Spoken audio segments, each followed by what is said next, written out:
పాప మొన్న సూసైడ్ చేసుకుంది సార్.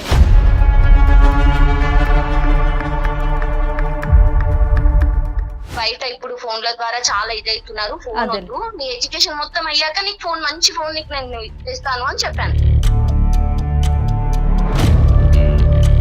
ఇంత మంచిగా ఉండే పాపకి ఏమైంది అని ఎన్నోసార్లు అడిగాను మేడం. నేను ఏం చెప్పట్లేదు సార్ మాకు. ఇంకా తన ఫోన్ చూసినాక నాకు ఇంకా చాలా ఇదైపోయింది. అప్పుడు అన్ని గుర్తుకొచ్చినాయి.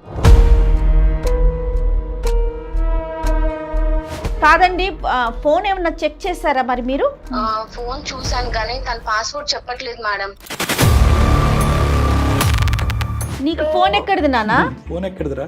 నా ఫోన్ మా మమ్మీ డాడీకి తెలియకుండా నాకు పాకెట్ మనీ కొంచెం కొంచెం ఇస్తే, అలాగే ఇంట్లో డబ్బులు కొని దొంగతనం చేసి నేను ఫోన్ కొనుక్కున్నాను.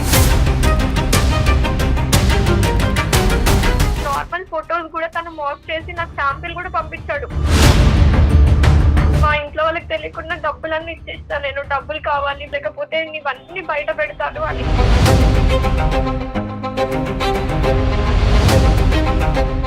లేదు సార్, నిజం చెప్పమ్మా స్నిగ్ధ. మా మమ్మీని అడగండి సార్ మీరు. అమ్మకి తెలియకే మమ్మల్ని అడిగిందిరా. అది నువ్వేమో వచ్చి చాలా ముందుకు వెళ్ళిపోయావు, దొంగతనాలు చేసేసావు, ఫోన్ కొనేసుకున్నావు.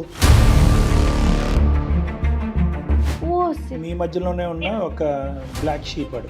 ఈ వెబ్సైట్, ఈ యాప్ సేఫ్, ఈ సోషల్ మీడియా సేఫ్ కాదు అనేటటువంటి అంశాన్ని తీసేసి దేన్ని గుడ్డుగా నమ్మకూడదు, తల్లిదండ్రులను తప్ప.